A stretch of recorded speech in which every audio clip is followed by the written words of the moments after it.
Simulan ang mapagmahal na pagsisilbi mula pagkabata pa lamang. Mula sa Srimad Bhagavatam 7.6.1, Salin, sinabi ni Prahlad Maharaj, ang isang taong may sapat na katalinuhan ay dapat gamitin ang anyong katawang tao mula pa lamang sa pinakamaagang yugto ng buhay. Sa madaling salita, mula sa murang edad ng pagkabata upang magsanay sa mga gawain ng serbisyong devosyonal at talikuran ang iba pang mga abala. Ang katawan ng tao ay napakahirap makamit at bagaman pansamantala tulad ng ibang mga katawan, ito ay may malaking kahulugan sapagkat sa buhay ng tao maaring magsagawa ng serbisyong devosyonal. Kahit kaunting tapat na serbisyong devosyonal lamang ay maaring magbigay sa isang tao ng ganap na kaganapan o pagiging perpekto. Paliwanag, ang buong layunin ng sibilisasyong Vedic at ng pag-aaral ng mga Vedas ay makamit ang ganap na antas ng serbisyong devosyonal habang nasa buhay ng tao. Ayon sa sistemang Vediko, di nakikilala ang sistemang brahmacharya mula pa lamang sa simula ng buhay upang mula pagkabata, mga 5 taong gulang, matutunan ng isang tao na ayusin ang kanyang mga gawain upang ganap na makibahagi sa serbisyong devosyonal. Ito ay pinagtibay sa Bhagavad Gita 2.40.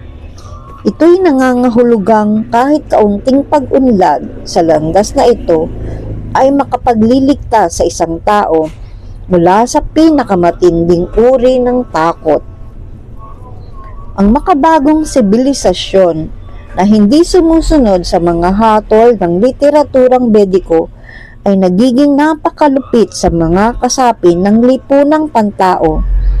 Sa halip na turuan ng mga bata na maging brahmachari, may disiplina at espiritual na pamumuhay, tinuturuan pa ang mga ina na patayin ang kanilang mga anak kahit nasa sinapupunan pa lamang sa dahilan ng pagpigil sa pagdami ng populasyon.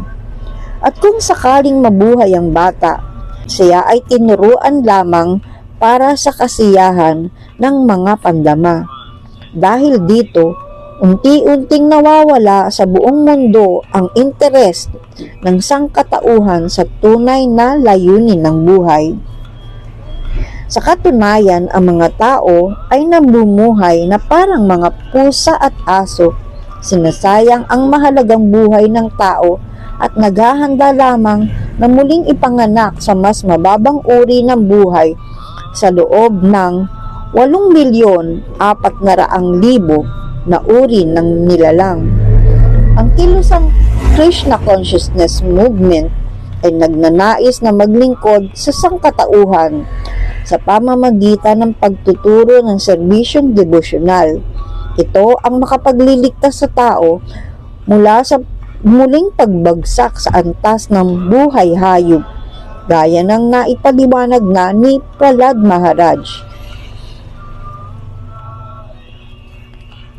Ang Bhagavad Dharma ay binubuo ng mga gawaing ito: pakikinig tungkol sa Panginoon, pag-awit o pagbigkas ng kanyang kaluwalhatian, pag-alaala sa kanya, paglilingkod sa kanyang mga paa, pagsamba, pag-aalay ng panalangin, pagiging lingkod, pakikipagkaibigan sa kanya, ganap na pag-aalay ng sarili.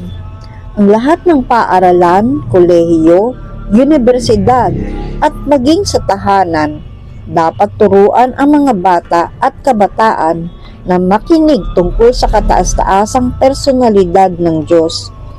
Ibig sabihin, dapat nilang marinig ang mga turo ng Bhagavad Gita, isabuhay ang mga ito, at maging matatag sa serbisyong devosyonal nang sa gayon ay hindi sila matakot na muling bumagsak sa antas ng buhay hayop.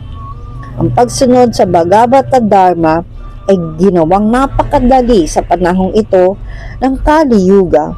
Sinasabi ng sastra, ang kailangan lamang gawin ng isang tao ay bigkasin o kantahin ang Hare Krishna Maha Mantra. Hare Krishna, Krishna Krishna, Hare Hare, Hare Rama, Rama Rama, Hare Hare. Ang sinumang nagsasanay sa pagbigkas ng Hare Krishna Maha Mantra ay ganap na malilinis mula sa kaibuturan ng kanyang puso at maliligtas mula sa paulit-ulit na siklo ng kapanganakan at kamatayan o samsara. Haribol.